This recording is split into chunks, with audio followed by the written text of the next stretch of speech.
Real quick, can you click on questions and answers up at the top there a little bit to the right? So this is telling you of the people who did start the quiz, where they might have fallen off. So like I said, your conversion from start to completion is really good, but this would just give us a taste of the 30 people who started it. Where did you lose them?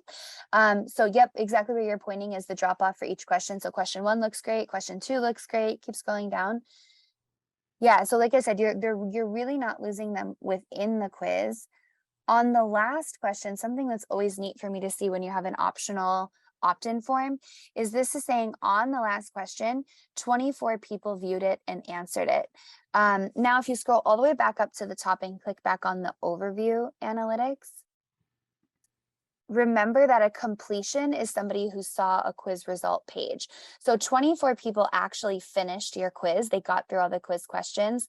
I'm so bad at math, but whatever 24 minus 17 is, are the number of people who left on the opt-in form. Okay, so that's something to look at as well, is the copy that's on your opt-in form. Is that compelling enough to get someone to want to subscribe? Because believe it or not, even if the opt-in form is optional, which yours is, they don't have to complete it to still see the result.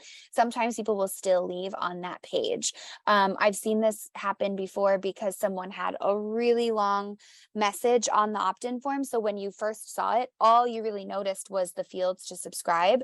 There, you completely missed the skip button that was at the bottom unless you scrolled. Where would I find the opt-in? Yeah, so let's go, yep, hit quizzes and then edit your actual quiz. Let's open it up. And then over on the left in the lead generation section, actually click setup opt-in form right under lead generation there. And then up at the top, it shows form integration results. Click on form right above MailChimp, right there. And then scroll down. So are you sending emails to these people after they take your quiz? Do they get anything right away? So they would, if they gave their email, they would get a email with like the results and more information. Okay.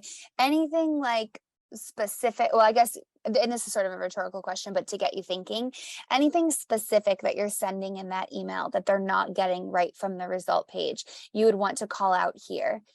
Sometimes for people selling, like, I guess after someone takes the quiz, what do you want Oh, them like to an do? additional kind of, Yeah, so sometimes yeah. like the simplest, I guess, like example is a lot of people that are selling products might put a discount code here. Hey, if you subscribe, you'll get this discount code. But if you don't, you'll still see your Ah, result. Who wouldn't want to subscribe ooh, to get the code, okay. you know?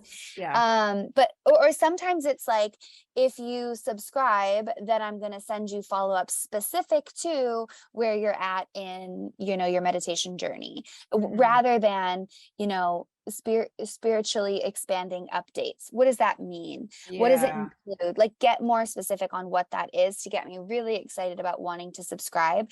And Yeah. then again, if it's your ideal customer, especially if the ad is getting this quiz in front of your ideal client, they're going to want to subscribe for this thing that you have waiting for them. Where if it's kind of vague, like, get on our newsletter where you're going to get call kind of updates, but don't worry, I don't spam, which I do see a Mm, lot in these opt-in forms. You see people leave because they're like, well, it's just another newsletter I don't really need to bog down my inbox yeah, with. that But makes if so it's much sense. cool, Yeah. if it's something specific that they would really want, then they're going to subscribe.